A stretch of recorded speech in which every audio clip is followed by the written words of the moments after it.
Bienvenue donc pour cette conférence qui est organisée par l'AFD, l'Agence française de développement, dans le cadre donc d'un cycle de conférences des idées pour le développement. Je suis Claire Hédon, je suis journaliste à RFI. Je présente une émission quotidienne sur la santé, où évidemment on parle de questions de développement et donc de questions du financement du développement aussi.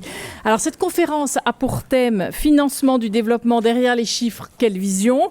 2015, vous le savez, c'est une année clé, vraiment cruciale pour ces questions de développement. D'abord parce que c'est la fin des OMD, des objectifs du millénaire pour le développement, donc avec une évaluation de ce qui a été fait ces dernières années.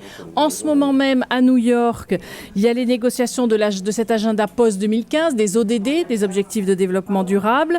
Il y a la négociation sur le climat, la COP21, en décembre à Paris et la troisième conférence internationale sur le financement du développement à Addis Abeba au mois de juillet. Alors ces trois accords internationaux auront un impact évidemment sur la stratégie de développement, sur les moyens mis en œuvre pour les 15 prochaines années. Donc on est vraiment, comme je le disais, sur une année clé. Trois événements importants. On change de paradigme, manifestement, de la manière de concevoir le développement, de la manière de le financer. Alors est-ce que ça va dans le sens d'ailleurs de l'aide aux plus pauvres? Comment financer le développement? Je vous propose aujourd'hui de nous poser trois questions principales. La première qui va être... Alors oui, j'avais pas dit, mais c'est une bonne idée d'éteindre vos portables. Ça vous mettra beaucoup plus à l'aise. Donc, trois questions qu'on va se poser aujourd'hui. D'abord, quelles sont les évolutions du financement de l'aide entre 2002, c'est-à-dire la première conférence de Monterrey, et aujourd'hui, la conférence en 2015 d'Addis Abeba? Quels sont les nouveaux instruments utilisés pour financer le développement? Ce sera la deuxième question. Et troisième question, finalement, qu'est-ce que vous défendez comme idée à Addis Abeba? Qu'est-ce que vous en attendez dans la salle? Comme d'habitude, je dirais 1 heure de débat avec mes invités, 4 autour de la table et un que vous voyez un peu plus loin, j'espère qu'il m'entend bien, pour débattre. Et vous aurez largement le temps de poser des questions. Vous aurez 1 heure pour ça. Je vous présente les invités autour de cette table. Madjou Linsbaï, qui est vice-présidente de la région Nord-Pas-de-Calais. Tancred Voiturier, qui est directeur du programme gouvernance à l'IDRI, qui est l'Institut du développement durable et des relations internationales. Philippe Orliange, directeur exécutif de la stratégie des partenariats et des relations extérieures à l'Agence française de développement. Caroline Dorémus-Mèche, qui est directrice du plaidoyer au CCFD Terre Solidaire, et en vidéoconférence que vous voyez, qui doit nous entendre si tout fonctionne bien, qui est Luis Enrique Berisbeita, qui est directeur de la Banque latino-américaine, la CAF. Est-ce que vous nous entendez et est-ce qu'on vous entend? On a l'image. Le challenge va être d'avoir le son. Non, il n'entend pas. Vous n'entendez pas. Donc on espère que cette question technique va se résoudre au plus vite pour qu'il nous entende et qu'on l'entende. Et s'il peut parler, c'est une solution qu'il ne m'entende pas, mais s'il peut nous parler, ce sera bien aussi. Donc je vous propose de commencer tout de suite avec cette question du quels sont les changements finalement dans l'aide au développement, surtout dans le financement de cette aide depuis Monterrey en 2002 jusqu'à aujourd'hui en 2015 et cette conférence à Addis Abeba en Éthiopie. J'avais envie de vous donner la parole en premier, Tancred Voiturier, parce que je pense que ce serait bien que vous nous fassiez un petit récapitulatif de ce changement dans le financement de cette aide. Merci. Bonsoir à toutes et tous. Je dis tu ou vous Vous ou tu, rien ne me dérange. Donc tu m'as donné 3 minutes, donc je vais vous annoncer 3 changements depuis 2002. Si tu m'en avais donné 10, je t'en aurais annoncé 10. Donc je pense que ça vous arrange qu'on se limite à 3 minutes. Je vois trois grands changements entre 2000-2002, donc Monterrey et la conférence d'Addis. Le premier, et c'est une idée que j'ai piquée à Hubert Dominique ici assis, c'est que le monde n'a jamais été aussi riche. Si vous regardez le PIB mondial, c'est des milliers de milliards, et rapporté par tête, c'est en gros $10 000 ou même 10 000 euros. Le monde n'a jamais été aussi riche, et en même temps, c'est une banalité de le dire, mais elle est maintenant avérée, il n'a jamais été aussi inéquitable. Ce qui veut dire quoi? Ce qui veut dire que la question du financement du développement, qui était longtemps perçu comme un financement du Nord vers le Sud, devient pour certains, appelons-les les modernes, un peu obsolète, parce que de l'argent, il y en a, et il n'y en a pas qu'au Nord. Il y a beaucoup d'épargne ou de liquidités au Sud ou dans les Suds. Alors on pense aux émergents, mais pas seulement les émergents, c'est aussi le cas des pays à revenus faibles, intermédiaires et même à bas revenus. Donc on ne peut plus aborder la question du financement du développement comme une négociation autour de flux publics Nord-Sud. Voilà, c'est ce que nous disent les modernes. Deuxième changement, c'est qu'entre 2002 et 2015, il s'est passé évidemment plein de choses. Par exemple, je sais pas, j'ai eu beaucoup d'enfants, mais ça, c'est pas la question. Vous avez une autre chose qui est apparue, c'est le phénomène de l'émergence. La croissance très rapide de la Chine, de l'Inde, du Brésil, mais aussi de l'Indonésie ou des petits émergents. Or, cette croissance des émergents a beaucoup reposé sur des politiques publiques.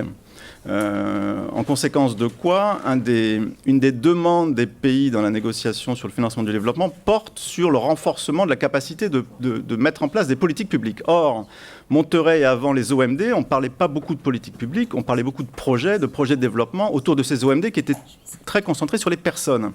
Et quand vous regardez la liste des objectifs du développement dit durable, en septembre, dont on aura la liste finale en septembre à New York, réapparaissent des choses comme l'industrialisation, la croissance, le plein emploi. Autrement dit, on reparle de politiques publiques alors qu'elles avaient disparu après l'ajustement structurel et avec les OMD eux-mêmes. Donc le développement, ça redevient le développement de pays, des trajectoires de pays, et non plus seulement un filet de sécurité autour des personnes. En troisième lieu, on fait maintenant le constat que le développement durable, on ne sait pas ce que c'est et on n'y arrive pas. Il n'y a pas de pays qui puisse prétendre être sur une trajectoire durable sur les trois piliers économique, social et environnemental. Donc on entre dans une période d'ignorance assumée et d'une certaine humilité. Alors la conséquence, puisqu'il faut toujours en tirer, la conséquence de ça, c'est qu'on va vers non plus des prescriptions, des recommandations ou vers des recettes de développement, mais vers de l'expérimentation et l'innovation. Et donc toute la question autour d'Addis, dont on va reparler plus tard, c'est de trouver ce cadre expérimental et les incitations pour l'innovation afin de faire atterrir les milliards, puisqu'on en parlait, dans les bons endroits, c'est-à-dire les bons pays et les bons secteurs, et surtout tirer les leçons dès qu'on le peut des projets ou des politiques qui ont été mises en place. Alors contre ces trois tendances, vous avez des positions qui sont celles des anciens et qui, elles, rétablissent la nécessité de discuter de flux nord-sud publics, de finir le travail des OMD et de ne pas s'énerver sur le développement durable parce que ce n'est pas la priorité. Mais on tranchera ces débats plus tard. On en reparlera, exactement. Philippe Orliange, alors justement, vous, dans ce contexte-là, comment l'aide de l'AFD a-t-elle évolué depuis 2002, depuis cette première conférence de Monterrey ? Merci beaucoup, Claire. La première chose que l'on peut dire pour répondre à votre question sur qu'est-ce qui a évolué pour l'AFD, c'est que l'AFD avait largement méconnu ou était un peu à la marge de l'agenda des objectifs du millénaire pour le développement. Quand l'AFD regarde les objectifs de développement durable, elle se dit ça fait sens pour moi, c'est déjà assez largement ce que je fais. Donc que la structuration de l'agenda du développement international se fasse autour des ODD est pour nous une bonne nouvelle. C'est une bonne nouvelle aussi parce que c'est le deuxième point d'évolution. Ça fait à peu près 10 ans que l'AFD considère qu'il y a autour du sujet du climat un enjeu majeur. Et les ODD, c'est la reconnaissance qu'il n'y a pas d'agenda. C'est entre autres la reconnaissance du fait qu'il n'y a pas d'agenda universel du développement durable sans une place centrale faite au climat. Et la séquence de l'année 2015 est aussi une illustration de ça. Troisième, donc les ODD, le climat. Troisième sujet pour nous, la reconnaissance embryonnaire en 2002 et beaucoup plus nette aujourd'hui du rôle des acteurs locaux. C'est pas parce qu'un sujet fait l'objet d'une négociation multilatérale d'État à État à New York que toutes les réponses se trouvent, toutes les solutions se trouvent à la main de relations d'État à État, négociant entre eux des accords et des chiffres globaux, pour reprendre le titre de notre conférence d'aujourd'hui, sur l'APD. Le rôle des acteurs locaux dans les pays où on travaille, et d'ailleurs aussi dans l'outre-mer français où on travaille aussi, ce rôle est central et on a beaucoup progressé, je crois, depuis 2002 dans la reconnaissance du fait qu'il n'y a pas de développement, il n'y a pas de développement durable, il n'y a pas de politique publique, de politique d'investissement public sans une implication reconnue, efficace des acteurs locaux. Et par acteurs locaux, on entend évidemment les acteurs publics et privés locaux, le secteur privé local, le secteur bancaire local et les collectivités territoriales. C'est un sujet sur lequel l'AFD a été pionnière, dont on souhaiterait qu'il soit aujourd'hui plus reconnu qu'il ne l'est, mais qu'il est certainement davantage aujourd'hui qu'il ne l'était en 2002, dans le cadre d'un mouvement, disons, mondial de transfert de responsabilités accrues aux acteurs locaux. Et il y a également une catégorie d'acteurs qui occupe une place beaucoup plus importante, c'est soit de nouveaux financiers, les BRICS en particulier, qui sont à la fois des récepteurs de financement du développement, mais aussi des fournisseurs de financement du développement, et puis un certain nombre de grandes fondations privées. Et l'ensemble de ces évolutions a assez profondément transformé le paysage du financement du développement depuis 2002. On reparlera un moment justement de ces financements privés, c'est vrai qu'ils changent un peu la donne. Caroline de Rémus-Mège, vous justement au CCFD, vous pensez quoi de l'évolution de cette aide sur ces 10-13 dernières années ? Alors peut-être, bonjour à tous, peut-être avant deux éléments préalables. Pour nous, au CCFD Terre Solidaire, quand on parle des enjeux du financement du développement, on souhaite inscrire ce débat et cette question dans la question plus globale de la répartition, de la redistribution des richesses au niveau mondial. Et donc la question du financement du développement, pour nous, ne se résume pas à la question de l'aide et ne se résume pas à la question de la quantité des moyens disponibles pour appuyer le développement, mais bien s'attache à la question aussi du type de développement que nous souhaitons promouvoir. Deuxième élément, sur cette base-là, l'enjeu prioritaire pour nous quand on parle du financement du développement, c'est bien de tout mettre en œuvre pour renforcer les ressources domestiques des États, et en particulier des États du Sud, pour aller vers un développement endogène. J'y reviendrai sans doute après, mais la question là-dessus de l'évasion fiscale et des flux illicites est du coup un axe de travail fort du CCFD pour promouvoir les ressources domestiques des États. Alors, quelle évolution ? Je me suis attachée à une évolution principale, qui est celle qui est un peu la préoccupation qu'on a aujourd'hui, nous, ONG de développement, qui est la question de la place croissante accordée au secteur privé dans le financement du développement. L'analyse que l'on fait, c'est qu'on semble faire face à une sorte de résignation des pays riches, notamment face aux enjeux du financement du développement et des 17 ODD et des 17 objectifs de développement durable, qui fait qu'on présente le recours au secteur privé un petit peu comme la seule et l'unique alternative pour faire face à ces enjeux et à ces moyens. Comment ça se traduit ? Plusieurs éléments. D'abord, la montée en puissance des institutions financières de développement, la SFI, donc de la Banque mondiale, la Banque européenne d'investissement, Proparco, qui fait partie du groupe AFD ici en France, qui engage donc des financements destinés à soutenir des entreprises pour qu'elles investissent dans les pays du Sud. C'est un premier élément.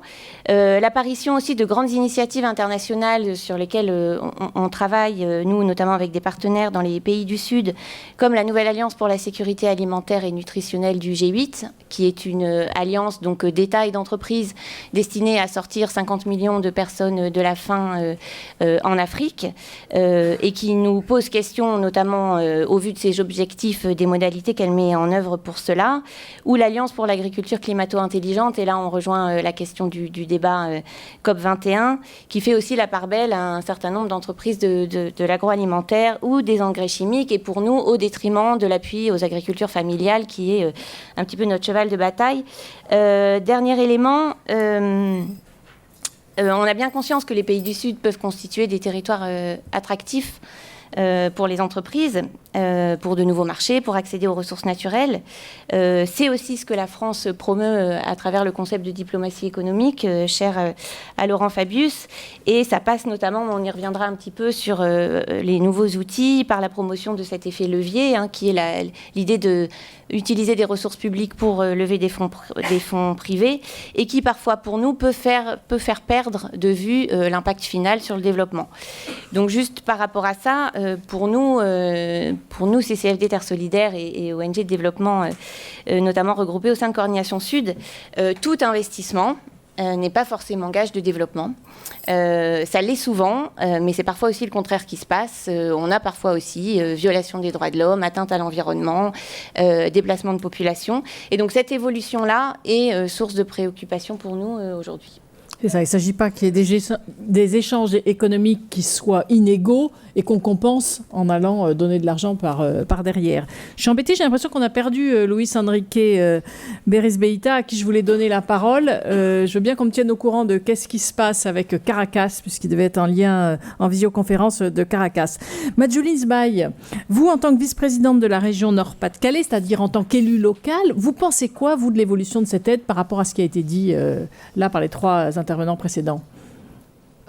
Deux choses en réaction à ce qui a été dit. La première, c'est que nous, on accueille toujours favorablement les évolutions qui reconnaissent la coopération décentralisée, c'est-à-dire la coopération entre collectivités locales ou entre gouvernements locaux, comme étant déterminante pour réussir justement à faire en sorte que les investissements dans le développement, les investissements soient vraiment des investissements dans le développement. Et nous pensons que l'appui que nous apportons aux collectivités partenaires est déterminant pour cela. Ça a été rappelé par le représentant de l'Agence française de développement, puisque ce que nous faisons, c'est mettre en capacité, aider, partager notre expérience pour mettre en capacité nos partenaires de pouvoir mener leur propre politique publique de développement sur leur territoire. Mais pas seulement, on les appuie dans leur capacité à revendiquer des ressources venant par exemple de l'État, puisque là on parle de gouvernements locaux, des ressources publiques. Et puis on les appuie, et c'est le cas par exemple tout récemment dans un projet avec le Mali, dans des projets de formalisation de l'économie informelle pour pouvoir collecter des ressources fiscales. Donc ça, c'est la première chose, la reconnaissance de la coopération décentralisée, la reconnaissance du rôle des gouvernements locaux. Et deuxième aspect, c'est le fait de pouvoir avoir, avec les objectifs du développement durable, finalement des enjeux partagés entre Nord et Sud, entre pays en développement et pays développés. Parce que pour nous, c'est vraiment la logique qu'on applique dans nos coopérations. Nous avons mis au centre de nos coopérations décentralisées des enjeux partagés. La transition énergétique, l'alimentation, évidemment l'éducation par exemple, et sur l'ensemble de ces enjeux partagés, nous coopérons. Mais nous le faisons d'une manière en considérant que les défis par exemple du développement endogène, comment on répond aux besoins fondamentaux dans la région Nord-Pas-de-Calais, s'alimenter, avoir accès à la santé, etc. C'est des problématiques qui ne sont pas les mêmes sur le terrain, mais nous avons des enjeux similaires dans le Nord, et aujourd'hui, nous avons un enjeu dans notre région, par exemple dans le Nord-Pas-de-Calais, de transformation du modèle économique et social et écologique. Et c'est la transformation que nous menons au travers de grands programmes que nous partageons avec nos partenaires. C'est d'ailleurs pour ça que pour la COP21, nos partenaires seront également puissance accueillante de la COP21 dans notre région, viendront participer à l'ensemble des débats, etc., etc. Donc c'est cette convergence qui nous semble aller dans le bon sens. Et vous, dans la deuxième partie, vous nous développerez plus précisément comment vous, justement, vous aider au développement. Je veux bien on verra ce qui se passe pour Luis Enrique Berisbeita. Je veux bien qu'on aborde maintenant la deuxième partie de ce débat. C'est sur la question des nouveaux instruments de financement que vous utilisez pour financer le développement. Alors, Philippe Orléans, justement, vous, quels sont les nouveaux instruments que l'AFD utilise pour financer le développement ? Merci Claire. J'en profitais pour évoquer certains points qu'a évoqué notre collègue du CCFD. Avant ça, juste remettre en perspective ce qu'est la place du financement international public du développement par rapport au financement domestique. Ça n'est pas aussi dérisoire qu'on le dit parfois, et c'est pas non plus à soi seul ce qui fait la différence quand on parle de volume. De mémoire, les ressources fiscales domestiques des pays en développement émergent, c'est à peu près 2400 milliards de dollars, et la finance publique pour le développement recensée par l'OCDE, c'est à peu près 240 milliards, et de ces 240 milliards, environ 150 représentent l'aide publique au développement. Donc c'est évidemment essentiel dans une conférence sur le financement du développement de se préoccuper d'abord de comment on mobilise mieux les ressources domestiques. Et le sujet de la mobilisation des ressources domestiques ne se réduit pas, comme on le dit parfois, au seul sujet de l'évasion fiscale ou à des choses comme ça. C'est des sujets de politique fiscale, quelquefois même c'est des sujets simplement de niveau de pression fiscale. C'est anormal que dans des pays à revenus intermédiaires, on ait un niveau de pression fiscale qui soit de 15% du PIB. Et on peut faire tous les efforts qu'on veut en matière de finances publiques pour le développement. À 15% du PIB, il y a des politiques publiques qu'on ne peut pas financer.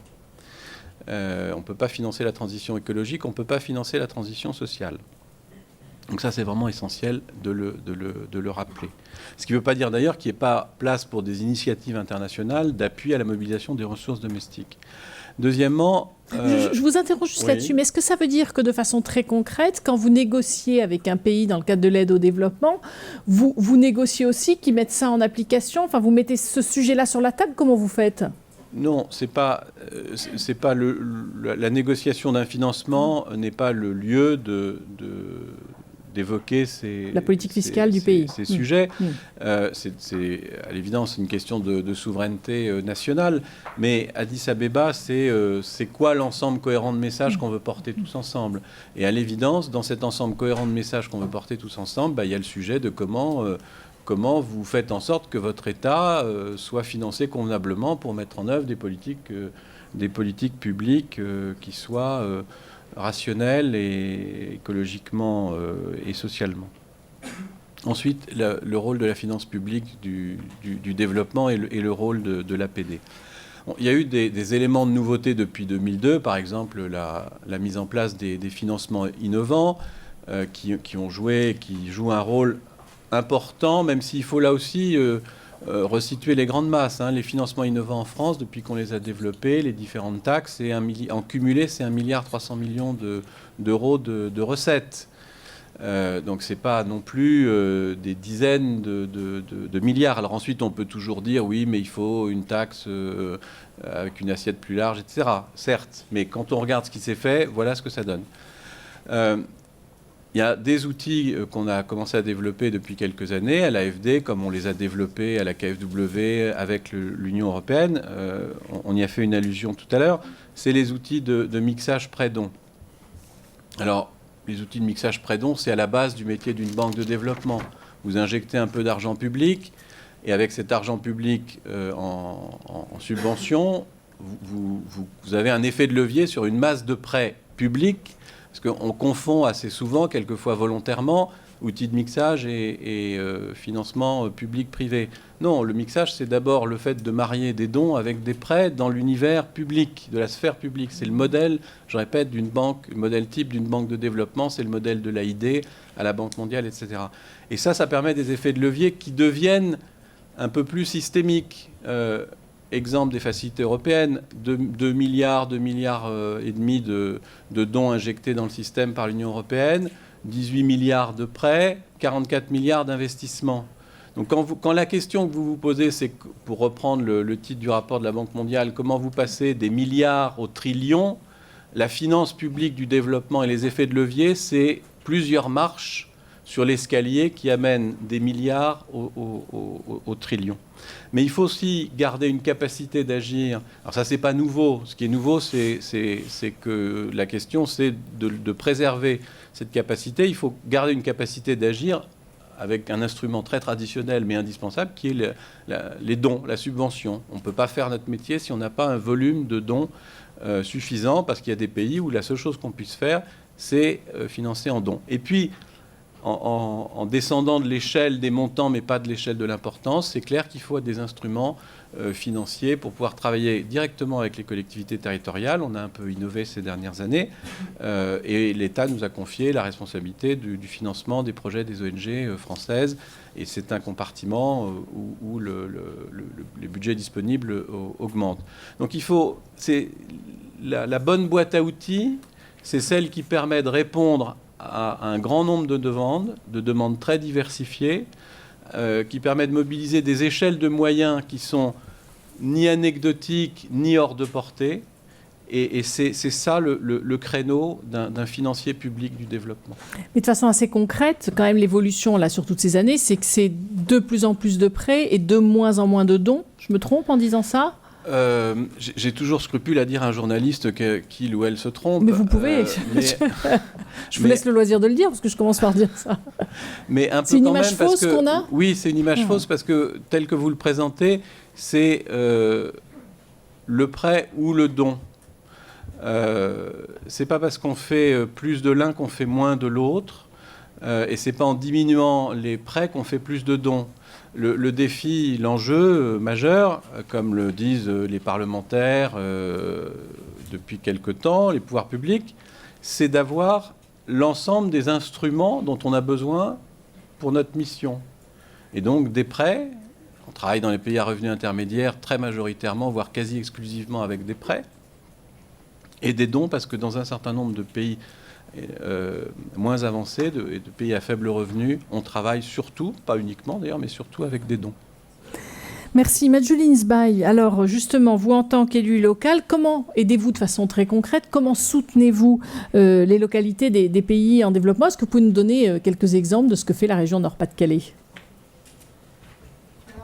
Comment nous faisons sur l'appui institutionnel, donc vraiment tout ce qui concerne le partenariat où nous appuyons la formation, les politiques publiques qui sont mises en œuvre par nos partenaires, etc. Il y a des financements spécifiques.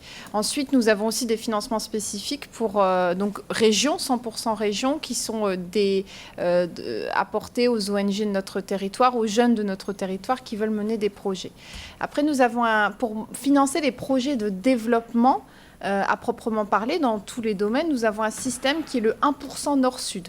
Donc chaque politique mobilise, donc chaque politique sectorielle de la région, par exemple la politique éducation-lycée, mobilise 1% de son budget pour financer des investissements avec nos partenaires de coopération. Nous avons par exemple financé un lycée hôtelier, Centre international de formation au métier de l'hôtellerie au Maroc, un hôpital à Madagascar, etc. Et ce qui est intéressant avec cette démarche-là, c'est qu'en fait, ce sont les services techniques sectoriels qui gèrent cette politique. Ce qui signifie qu'elles apportent, en plus du financement, une expertise pour que les choses fonctionnent.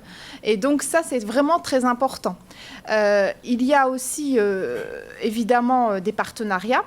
Ces partenariats, ils sont d'abord avec les acteurs du territoire, puisque sur chaque région de coopération, on a des forums d'acteurs qui réunissent évidemment les ONG, mais aussi les collectivités territoriales qui ont des partenariats avec les pays concernés, les universités, les lycées, les entreprises, la chambre de commerce, des organismes de recherche, des agences d'urbanisme, enfin vraiment l'ensemble des acteurs qui peuvent soit apporter une expertise, soit être présents. Et du coup, c'est de la valorisation aussi de financement, ça, puisque le partage de cette expertise est quand même très intéressante pour pouvoir faire en sorte que les projets fonctionnent. Là-dessus, je vais vous donner, par exemple, un exemple. Avec le Brésil, on a une dizaine d'accords. On a un accord de coopération avec la région du Minas Gerais au Brésil. Et dans cet accord, on a 10 accords qui ont été signés, par exemple, avec des acteurs culturels, des centres de recherche, des hôpitaux et avec leurs homologues brésiliens.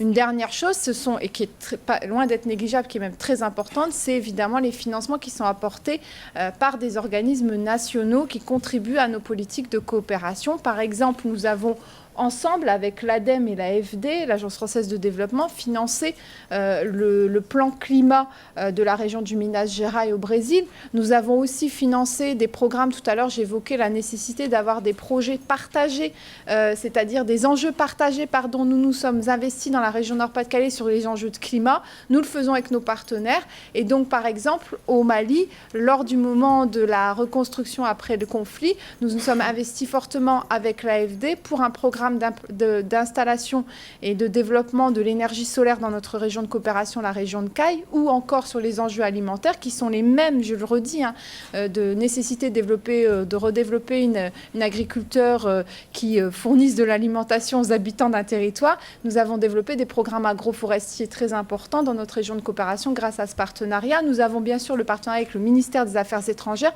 qui, lui, nous appuie sur l'ensemble de nos politiques également. Donc ça correspond à ce que nous voulons faire en coopération, à savoir jouer un rôle d'ensemblier autour de gouvernements locaux. Nous rassemblons les forces vives qui se mobilisent ensemble pour faire en sorte qu'il y ait des moyens, certes, mais surtout qu'il y ait une efficacité des programmes et un travail sur la durée. Et puisque c'est aussi un enjeu fort pour la France, que les citoyens de notre territoire s'approprient bien ces politiques et puissent les soutenir. Et je pense que c'est une des préoccupations d'ailleurs de l'Agence française de développement. Je termine juste sur une chose, vous savez, Aujourd'hui, il y a des grands débats sur cette politique-là. Nous avons, au moment des assises du développement, vraiment eu un plaidoyer des collectivités pour défendre, évidemment, la coopération décentralisée. Nous avons continué à le faire au moment de la réforme territoriale, et ce n'est pas un petit sujet.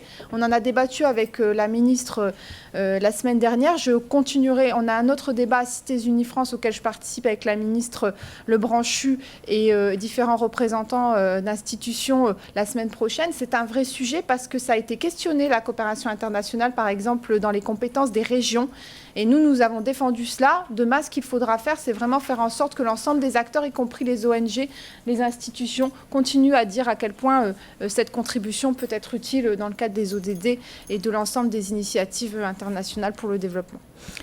Juste une précision, comment ça se passe concrètement? Vous avez cité par exemple l'exemple de la région de Caille qui donc travaille en gros déjà avec vous, donc j'imagine qu'ils vous soumettent des projets. Vous vous dites on a une partie du financement mais on a besoin de plus et vous vous tournez vers l'AFD, vers le MAE. Comment ça se passe justement? C'est variable. Hein. Là, en l'occurrence, on a beaucoup suivi l'ensemble de la démarche de la conférence des bailleurs. C'est-à-dire qu'on avait déjà une coopération avec la région de Caille qui marchait très bien. On avait des projets locaux portés soit par des ONG de la région Nord-Pas-de-Calais, des acteurs locaux, et ça marchait très bien avec une radio rurale, avec des projets de maraîchage, etc. Et en fait, l'opportunité, quand on a entendu qu'il y aurait des moyens conséquents, on s'est dit, c'est l'occasion de passer un effet de seuil. Et donc maintenant, il y aura un démonstrateur solaire à Caille, il y aura de l'installation de panneaux solaires de manière plus massive. Et par ailleurs, notre rêve, c'est par exemple qu'il y ait une usine d'assemblage de panneaux solaires. Et tout ceci, on ne peut pas le faire seul parce que nous, dans nos compétences, parce que l'apport des partenaires, il n'est pas simplement financier, il est dans leur expertise. Et la première chose que j'ai demandé à l'AFD locale, quand on a eu les premiers échanges au Mali, c'était pas de demander de l'argent, mais évidemment qu'on en voulait parce qu'on en avait besoin pour pouvoir investir avec nos partenaires. Mais ce que nos partenaires demandaient, c'était un accompagnement dans leur projet aussi parce qu'il y avait une expertise. Et il y avait un changement de paradigme dans la façon, et ça c'est très important depuis quelques années, juste je le précise pour terminer, notamment au sein de l'Agence française de développement, la première fois que j'ai rencontré l'Agence française de développement au Sénégal, ils m'ont dit, nous, excusez-moi, j'avoue tout, ils disaient, nous ce qui nous intéresse, par exemple dans les projets agricoles, c'était plus ce qui était tourné vers l'export. Et nous, on dit, nous, ce qui nous intéresse, c'est du maraîchage pour l'alimentation des gens. Donc, ils ont dit, bon, faites vos projets, essayez de trouver des partenaires. Effectivement, nous étions suivis, par exemple, par le MAE. Et puis, aujourd'hui, il y a vraiment on sent qu'on converge au niveau de la vision qu'on a du développement. Et du coup, l'agroforesterie est devenue, par exemple, un sujet sur lequel on peut travailler ensemble. Et c'est vraiment intéressant, mais aussi il y a un accompagnement aussi de l'ensemble des partenaires des projets. Et ça rejoint bien ce que disait Philippe Orliange tout à l'heure sur l'effet de levier. C'est aussi comme ça que ça fonctionne. Caroline de Rémus-Mège, vous en pensez quoi alors de tous ces nouveaux outils ? Alors peut-être dire aussi que le CCFD Terre Solidaire, en tant qu'ONG de développement, participe aussi au financement du développement, puisque au-delà de travailler sur toutes ces questions, on finance des partenaires dans les pays du Sud et qu'on a notamment un appui de l'AFD là-dessus, que l'on reconnaît, ce qui ne nous empêche pas de discuter et de dialoguer avec l'AFD sur ces questions de financement du développement. Peut-être trois choses. De fait, comme le mentionnait Monsieur Orliange, on pense que la question des financements innovants est aussi quelque chose qui doit être plus porté. Donc, ça fait aussi partie des choses qu'on porte à Addis Abeba, même si, comme vous le disiez, c'est pas seulement une question des ressources que ça va générer. Au-delà de la question des ressources que ça va générer, nous, on y voit aussi un enjeu, je pense notamment à la taxe sur les transactions financières, de régulation de la finance. Donc, au-delà de l'aspect ressources, il y a aussi un enjeu de régulation et c'est pour ça qu'on pousse ce type de mécanisme. Et puis, alors après, sur les nouveaux outils, j'en retiendrai deux. Je pense au partenariat public-privé et je pense à cette question de l'effet levier. Là encore, ne nous trompons pas, au vu des enjeux, il est évident qu'on est persuadé que le secteur privé a un rôle à jouer dans le développement, c'est clair. Cependant, pour nous, ça ne peut se faire que si il y a des garde-fous qui sont mis pour s'assurer que ces contributions contribuent vraiment au développement. Et donc sur les partenariats publics-privés notamment, on a parfois des doutes. C'est vrai que souvent on constate que dans ces partenariats publics-privés, alors c'est le cas dans nos pays, mais c'est le cas d'autant plus dans les pays du Sud, souvent les risques sont supportés par l'acteur public et puis les profits par l'acteur privé, ce qui nous pose parfois question. Et puis de fait, il y a certains secteurs, notamment sociaux, comme l'éducation ou la santé, qui pour nous sont, je dirais, incompatibles, on va dire, avec un financement privé. Je pense à l'éducation, je pense à la santé. Enfin, je pense que ces secteurs-là relèvent a priori de politique publique et donc d'une garantie par l'État de l'intérêt général. Alors, un certain nombre Juste pour vous interrompre sur oui. ces partenariats publics-privés, sur les hôpitaux, ce que vous dites, il y a eu des exemples catastrophiques en Afrique australe, où on a vraiment montré, et c'est intéressant parce qu'on a eu l'exemple aussi en France, oui, sur les hôpitaux, ça ne marche pas très bien, quoi. Il y a un exemple au Lesotho, notamment, je ne sais pas si c'est celui-là que je fais référence, auquel vous pensez, où c'est vrai que le montage du coup d'un partenariat public-privé et d'un hôpital, on va dire high-tech, super moderne et super doté, a englouti la moitié du budget santé du Lesotho. Bon, voilà, ça donc c'est au détriment des plus pauvres dans ces cas-là. Voilà, ça fait partie des choses qui nous interrogent. Sur des recommandations par rapport à ça, la première pour nous, c'est que dans tout type de montage de ce type, justement, il nous semble fondamental d'analyser les coûts, risques et bénéfices qui vont démontrer la valeur ajoutée d'un partenariat public-privé et notamment sa capacité à avoir des impacts positifs en matière de développement, donc la finalité, et puis aussi une analyse qui nous permette de garantir un partage équitable du risque et des retombées économiques. Donc ça, c'est une première chose. De la même manière, et ça, c'est des choses qu'on porte beaucoup sur tout ce qui est investissement privé, et il nous semble fondamental qu'il faille des cadres de redevabilité, avec des critères, avec un suivi, avec des évaluations indépendantes, etc. Des précautions prises, notamment dans les partenariats publics-privés dans les pays en développement, en matière d'endettement, parce que parfois, ils peuvent être source aussi de réendettement pour les pays du Sud. Une capacité à financer prioritairement, a priori, les entreprises domestiques et les entreprises locales, qui nous paraît fondamentale. Et puis, tout ce qui est concertation préalable avec les populations et intégration des populations au montage, au suivi, etc., de ces partenariats, avec bien sûr derrière une évaluation pour savoir si effectivement ce type de projet a répondu aux objectifs de développement. Et peut-être un dernier élément sur cette question de l'effet levier. Pour nous, ce type de mécanisme devrait être évalué à l'aune de deux questions. La première, c'est est-ce que l'effet levier, c'est-à-dire le fait de garantir ou d'apporter des fonds publics pour lever plus de fonds privés, permet de mobiliser des financements privés qui n'auraient pas été investis autrement? C'est une première question. Et la deuxième, c'est est-ce que la part des fonds publics engagés, donc en l'occurrence peut-être là de l'AFD ou des garanties qui sont apportées, permet d'exercer une réelle influence sur la finalité du projet en question. Donc c'est à l'aune un peu de ces deux questions-là qu'on souhaiterait que soit évalué l'intérêt, on va dire, de ce genre de financement. Ce genre de mécanisme. Voilà. Philippe Orlian, je vois que vous vouliez réagir à ce que était en train de dire Caroline de Remusmège. Sur deux points. Quand on parle du rôle du secteur privé, on arrive très vite sur l'évocation en fait du secteur privé international, des multinationales, et on arrive en général assez vite aussi sur le PPP qui ne marche pas. Mais quand on parle, nous, de secteur privé, à l'AFD, on parle d'abord du financement du secteur privé domestique. Comment on fait pour améliorer le financement long terme du secteur privé domestique, faire en sorte que chacun y trouve son compte en termes de soutenabilité, de durabilité économique, de soutenabilité environnementale et sociale? C'est d'abord ça notre objectif, c'est pas de financer des multinationales. Ensuite, le PPP qui ne marche pas, c'est d'abord une défaillance de politique publique. Et on ne promeut pas, nous, le PPP comme solution universelle.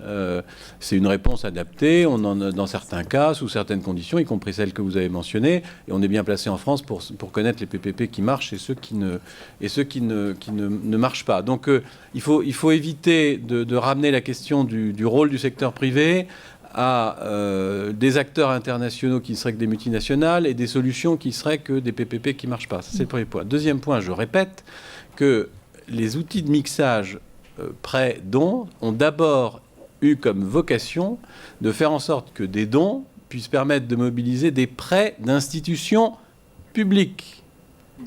Et l'histoire des facilités de mixage de l'Union européenne, c'est d'abord l'histoire de combinaison, de mon point de vue, de notre point de vue, efficace d'instruments publics, soumis à tout le catalogue, je voudrais dire l'encyclopédie, des processus de contrôle, de vérification indispensable, je suis bien d'accord avec vous, de l'Union européenne. Il y a d'ailleurs un audit récent qui pointe les faiblesses, les résultats de ces 7 années expérimentales. La mobilisation d'acteurs privés est une modalité, est un aspect, ce n'est pas la première finalité. La première finalité, c'est j'ai un investissement devant moi, j'ai 100 € de dons. Qu'est-ce que je fais? Je finance l'investissement avec mes 100 € de dons. Et qu'est-ce que je fais si l'investissement en vaut 1000? Ou bien je me dis qu'avec mes 100 € de dons, en allant voir la KfW, la FD, la BEI, la CAF, la Banque interaméricaine, la Banque asiatique, je vais trouver les 1000 € dont j'ai besoin pour mon investissement. C'est ça la première motivation. Tancrède Voiturier, justement, vous vouliez réagir peut-être, non Après, je donne Tancrède Voiturier, vous pensez quoi, vous, de ces nouvelles solutions de financement?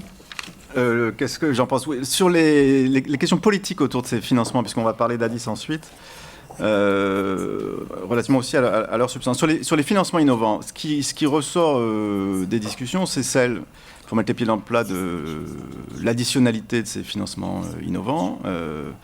Quand on pense à un financement innovant comme la mobilisation d'une source de revenus supplémentaire, comme la taxe sur les transactions financières. Alors l'additionnalité est établie dans le cas de la France pour la France.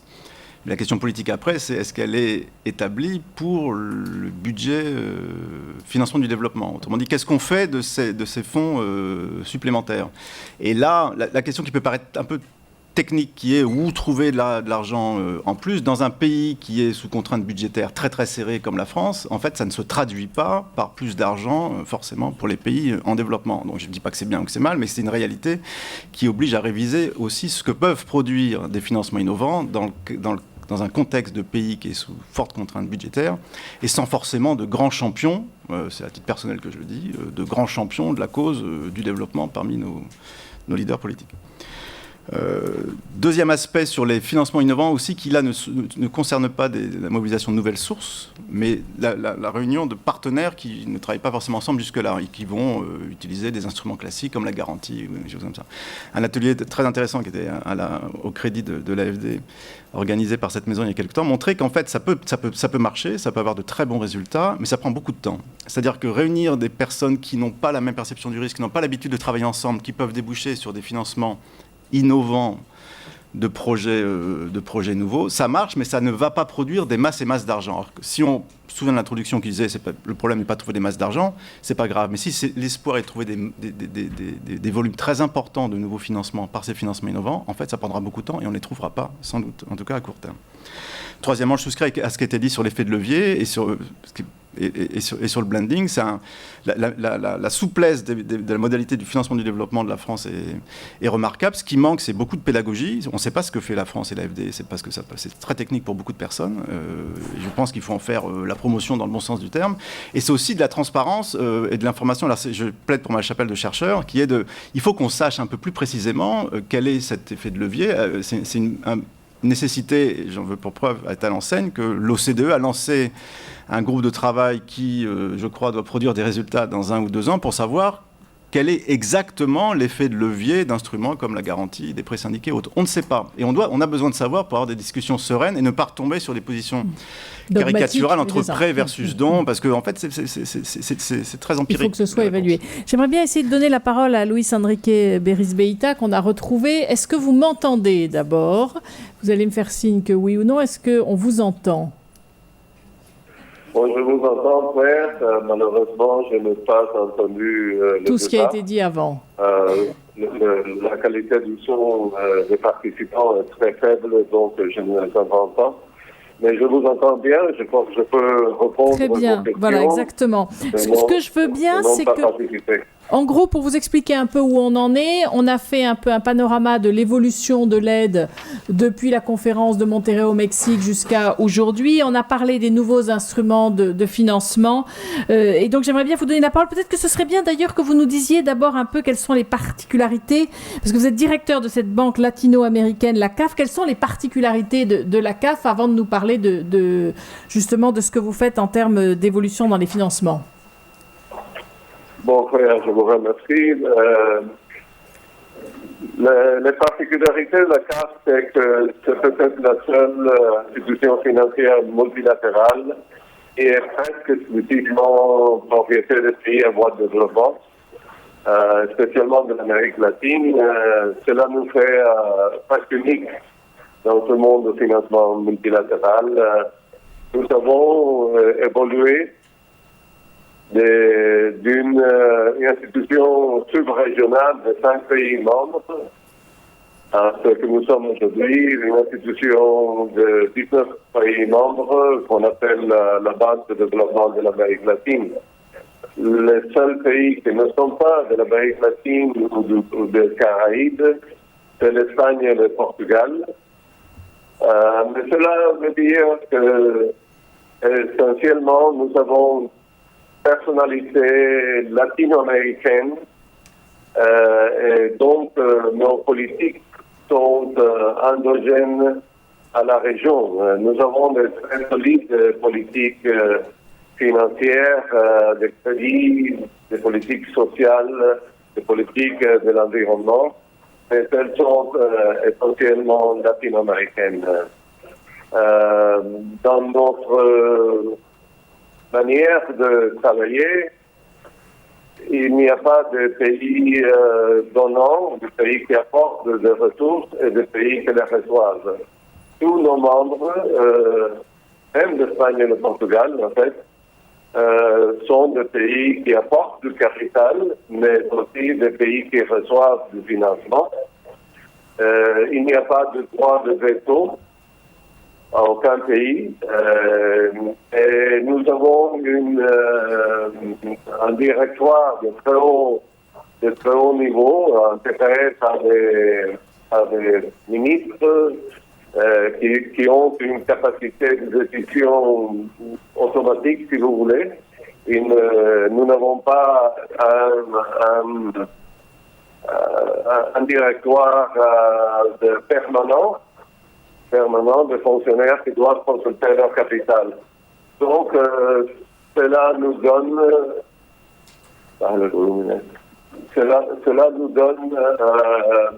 une grande agilité dans la prise de décision. Je crois que ça résume un peu les différences essentielles entre CAF et d'autres multilatérales qui travaillent dans la région. Et quels sont les outils, les nouveaux mécanismes que vous utilisez justement dans ce financement? Bon, nous avons des mécanismes traditionnels. Le plus fort des cas, c'est de la concentration de l'infrastructure. Il y a approximativement 70% de notre portefeuille est concentré en infrastructure. Ce sont des prêts, des financements directs au pays, bien soit au niveau public ou au niveau privé. Une autre portion, peut-être 13-14% de notre portefeuille est dirigée vers le secteur financier de la région, tant les privés comme les publics, c'est-à-dire les banques de développement public de la région. Et nous utilisons ce secteur financier local comme des leviers du développement. Des nouveaux produits, je peux vous parler de nouveaux mécanismes que nous sommes en train de mettre en pratique, en particulier de nouveaux véhicules à propos spéciaux, special purpose vehicles en anglais, pour promouvoir la participation du secteur privé local et international pour le financement du développement. En particulier, nous sommes en train de développer de nouveaux fonds spéciaux en Colombie, au Pérou, en Uruguay, pour permettre la participation de fonds de pension locaux qui ne pouvaient pas participer dans ce genre de projet d'infrastructure publique-privée. Maintenant, ils vont pouvoir le faire et nous pourrons peut-être arriver à un effet de levier de l'ordre de 20 fois en comparaison avec notre participation. Donc, il y aurait une multiplication très forte de notre possibilité de financement à travers du financement local des fonds de pension. En même temps, nous sommes en train de faire essentiellement la même chose, mais avec l'intention d'attirer des capitaux privés de l'extérieur et maximiser à nouveau le fait de levier de la CAF. En particulier, nous sommes en train de développer, il n'existe pas en ce moment, mais nous sommes en train de développer un véhicule à propos spécial pour attirer d'investisseurs internationaux, par exemple des fonds souverains, pour financer l'infrastructure d'Amérique latine, avec des formats de cofinancement du genre AB, si vous connaissez la figure, où CAF prend la portion A et le fonds de financeurs, d'investisseurs internationaux prendrait la partie B du mécanisme. En plus de ça, nous faisons beaucoup de cofinancement, même avec la AFD, l'Union européenne, la KfW et d'autres participants, d'autres sources, qui nous permet de réduire un peu le coût total de notre financement, mélangé avec celui de la AFD, par exemple, pour financer en particulier des projets verts dans la région. J'espère que vous m'entendez bien. Oui, on vous entend bien. Je sais simplement que vous n'allez pas pouvoir, justement à cause des lignes, rester très longtemps avec nous. Je voudrais juste faire réagir pour l'instant Madjoline Sbaï qui voulait réagir sur la question des financements. Et je vous redonnerai la parole, si vous voulez bien, une petite minute sur qu'est-ce que vous attendez de la conférence d'Addis Abeba. Vous vouliez réagir tout à l'heure, Madjoline Sbaï? Simplement pour témoigner du fait qu'à nos échelles d'intervention, qui sont à l'échelle de gouvernements locaux, de régions, la question de l'articulation entre financement public et privé se pose complètement différemment. Et je voulais simplement prendre un exemple, un ou deux exemples. Par exemple, on a lancé un programme de lutte contre la bilharziose avec une dimension recherche d'un vaccin. Donc il y a eu forcément l'Institut Pasteur et différents organismes de recherche impliqués et un laboratoire privé qui était partenaire de cette opération. Et puis, localement, toujours, et toutes nos interventions sont conditionnées à des cofinancements locaux de l'État et des collectivités locales. Un autre exemple, c'est dans la politique éducative. Lorsque nous avons voulu appuyer la région d'Ananjirofo à Madagascar sur des programmes de développement de la qualité éducative dans les lycées, il y a 8 lycées dans cette région. Le premier élément, c'est le partenariat avec les lycées de notre région. Donc, c'est la contribution dont je parlais des acteurs locaux qui, eux, peuvent être capables de qualifier finalement l'éducation parce qu'il y a un partage entre pairs et c'est beaucoup plus efficace. Et puis ensuite, il y a Telma, l'opérateur de téléphonie privée, qui équipe en accès à Internet l'ensemble des lycées, qui nous permet d'équiper, grâce au ministère de l'Éducation nationale français, dans le cadre du programme Sankoré, l'ensemble des lycées en panneaux numériques et du coup de faire en sorte qu'il y ait des enseignements conjoints entre les lycées de nos régions. C'est deux exemples concrets donc qui font que d'un seul coup, ça semble autour d'un but commun, l'éducation secondaire d'un côté, la lutte contre la bilharziose d'un autre, les financements de différents partenaires.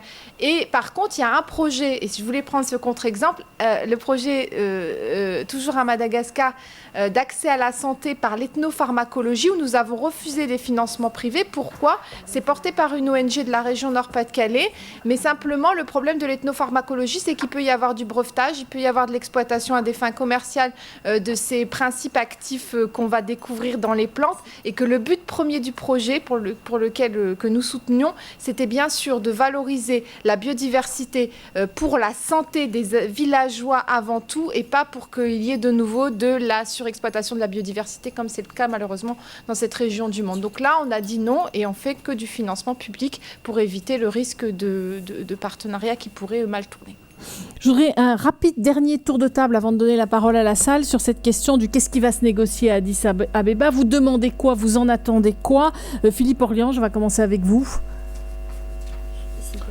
Addis Abeba, comme toutes les conférences multilatérales, il y a une partie un peu négociation d'un document principiel, une déclaration qui n'est pas exempte de répétition, mais qui est un peu la synthèse du consensus, du compromis politique de la conférence. Donc ça, c'est une première chose.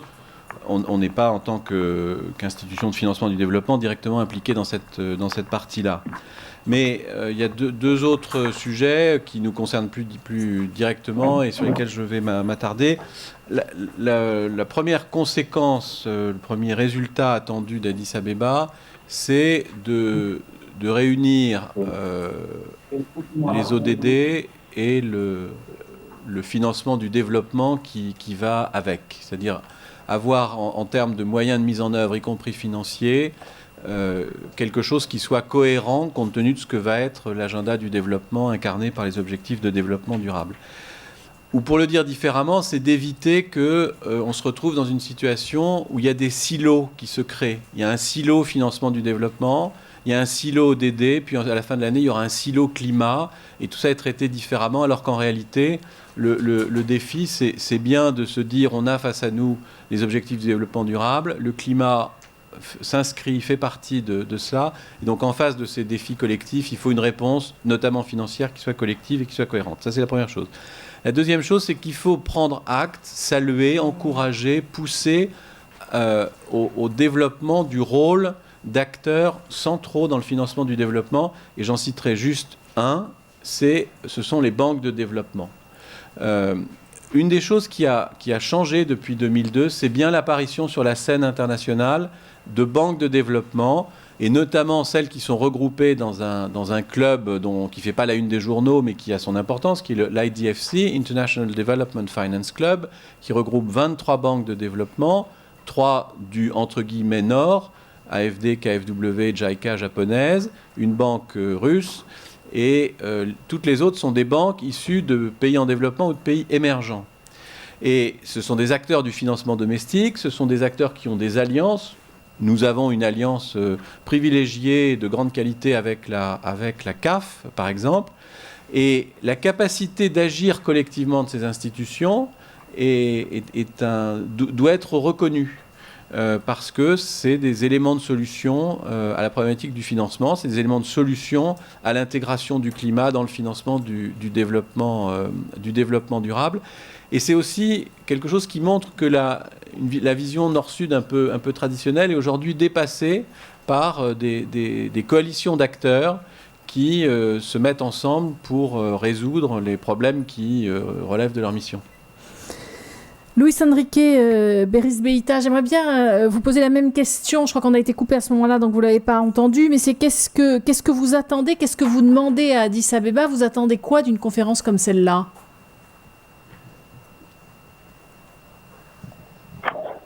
Oui, merci Claire. Non, je n'ai pas pu entendre le débat à ce sujet là-bas. En tout cas, la CAF n'a pas un rôle direct au sujet d'Addis Abeba.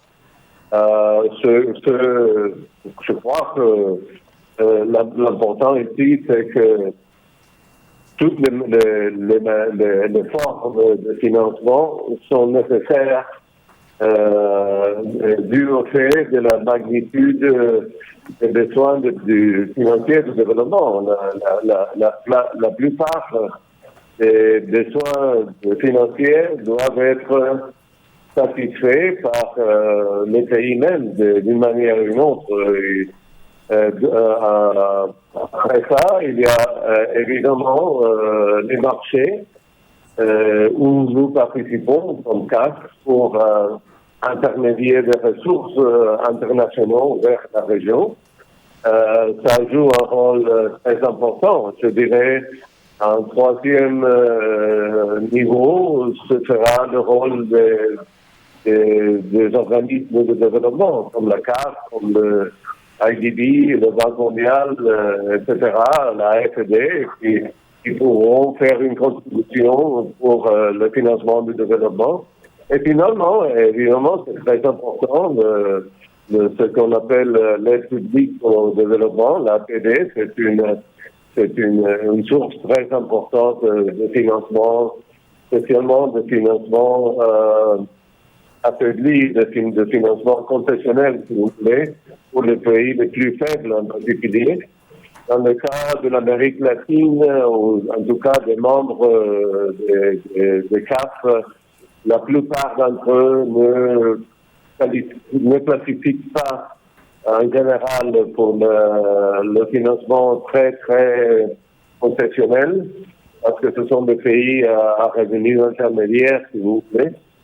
Mais je ne saurais pas dire spécifiquement ce qu'on peut attendre de la réunion d'Addis Abeba, parce que nous n'avons pas vraiment un rôle direct. Je suppose qu'il y aura des compromis des pays en développement, des pays industrialisés pour faire des contributions au financement du développement, quoi. Sur la route, bien sûr, de COP21 à Paris à la fin.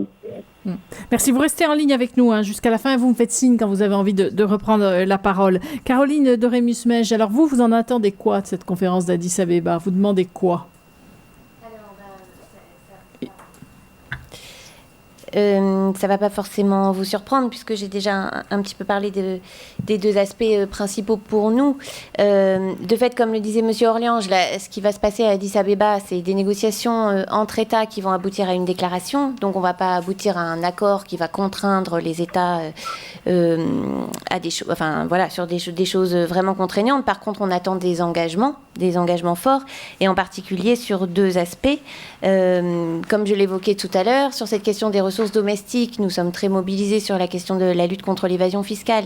Et il y a des choses intéressantes qui se discutent à Addis Abeba et qui vont dans le bon sens, mais on a une demande un petit peu précise pour Addis Abeba, qui est la création d'un organisme intergouvernemental sur la fiscalité, puisqu'on estime, et là on en vient à un deuxième aspect, que en termes de gouvernance, les questions de fiscalité aujourd'hui au niveau international se discutent principalement à l'OCDE sous mandat du G20, et que ça exclut de facto les pays en développement, même si ceux-ci sont consultés. Donc on pense qu'à la fois en termes d'efficacité, mais aussi en termes de démocratie, il nous semble fondamental qu'il y ait un organisme onusien sur cette question. Donc ça, c'est une demande forte qu'on porte à la conférence d'Addis Abeba.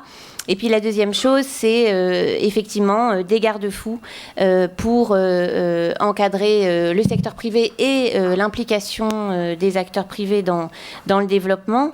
C'est donc une exigence de renforcement en matière de responsabilité sociale, environnementale et fiscale, qui s'adresse en particulier aux institutions financières de développement qui ont un rôle prioritaire à jouer là-dessus et d'exemplarité selon nous. Voilà, c'est cette question aussi de prévenir les risques qui peuvent être liés à des projets mis en œuvre par des acteurs privés. Je ne veux pas avoir l'impression d'être caricaturale, même si ça peut donner cette impression. Comme je le disais, je pense que tout le monde a un rôle à jouer dans ce financement du développement. En revanche, on a, nous, en tant qu'ONG, mais tout acteur public, à s'assurer que les projets mis en œuvre et les financements octroyés vont vraiment contribuer au développement. Et la dernière chose, c'est peut-être cette question de gouvernance que j'évoquais sur les questions de fiscalité. C'est aussi le cas sur les questions de dette. Il y a eu un processus en cours à l'ONU aujourd'hui pour travailler sur la question des dettes et de la restructuration des dettes souveraines. Là aussi, on pense que ce processus doit être appuyé à Addis Abeba. Et enfin, la dernière chose, c'est un processus onusien qui est en cours aussi aujourd'hui, que certains d'entre vous connaissent peut-être, qui est un groupe de travail qui a été monté par le Conseil des Nations Unies, le Conseil des droits de l'homme des Nations Unies, pour travailler sur un traité contraignant entreprises et droits de l'homme. Et ce traité, donc ce groupe de travail est en train de travailler pour définir quel serait le contenu d'un tel traité, et nous pensons qu'à Addis Abeba, il serait intéressant que la déclaration d'Addis apporte son soutien à cette initiative. Voilà. Majul Dinsbaï, je veux bien que vous réagissiez aussi avant de donner la parole à la salle. Il faut allumer votre micro, oui. Nous, ce qu'on attend, c'est de la cohérence, c'est-à-dire que comme on mène une action locale assez volontariste, on est content quand effectivement on peut avoir une vraie cohérence dans les politiques qui sont menées au niveau international. Et effectivement, la question, par exemple, de l'évasion fiscale, la question du fait de ne pas financer des investissements qui ne seraient pas responsables écologiquement et socialement, nous semble déterminant. Et on espère que les discussions ne vont pas se limiter à juste comment on aide au développement, mais comment plutôt les financements et la finance au niveau international devient plus éthique, plus responsable socialement, écologiquement. Et aujourd'hui, au moment où on parle de tarissement des ressources publiques, par exemple, dans notre région, la question, même dans notre pays, en France, la question de comment on a des ressources publiques nouvelles grâce à la lutte contre l'évasion fiscale est une réalité. C'est la même réalité au niveau international, et ces ressources-là pourraient être mieux utilisées ici, mais aussi évidemment dans le cadre du développement. Donc nous, on espère des engagements qui soient cohérents avec, qu'on ne fasse pas de la main gauche des choses qu'on essaye de réparer de la main droite, en quelque sorte. Tancrède Voiturier, juste une réaction rapide aussi. Une réaction à ce que disait Caroline sur l'initiative consistant à placer sous l'égide de l'ONU les discussions ou les obligations concernant l'échange de données fiscales ou le transfert de profits et l'érosion de la base fiscale, en anglais BEPS. Moi, je trouve que ce n'est pas une bonne idée. Transférer à l'ONU, où il y aura une règle du consensus, un sujet qui est aussi discriminant et dérangeant pour certains pays, c'est comme le Conseil ou la Commission sur les droits de l'homme qui était un temps dirigé par la Libye et Kadhafi, il ne se passe rien. Alors je ne dis pas que ce qui se passe au niveau de l'OCDE est très satisfaisant puisque les pays en développement n'y sont pas ou très peu associés, mais placer à l'ONU une question aussi déterminante, pour moi, c'est le meilleur moyen de l'enterrer. C'est un avis personnel. Deuxièmement, sur Addis, c'est un texte, comme le disaient les intervenants avant moi, où il y aura très peu de décisions, en partie aussi à cause de la chronologie, c'est-à-dire qu'il survient avant la liste des ODD de septembre et avant la COP Climat 21. Pour autant, il peut être favorable à certains pays plutôt qu'à d'autres. Et moi, je suis très étonné, vu le dernier draft disponible, très étonné de sa modernité, dans le sens où il est très favorable aux pays riches, pour le dire vite. C'est-à-dire qu'il n'y a rien sur l'additionnalité, qui pour moi serait une erreur, mais additionnalité, financement climat, financement du développement. C'était une demande des pays en développement, et notamment des émergents, ça n'y est pas. Allez, on peut dire tant mieux, puisque c'est d'un point de vue universel, tant mieux, mais c'était vraiment la position des pays riches contre celle des pays en développement. Donc, il n'y a pas d'additionnalité.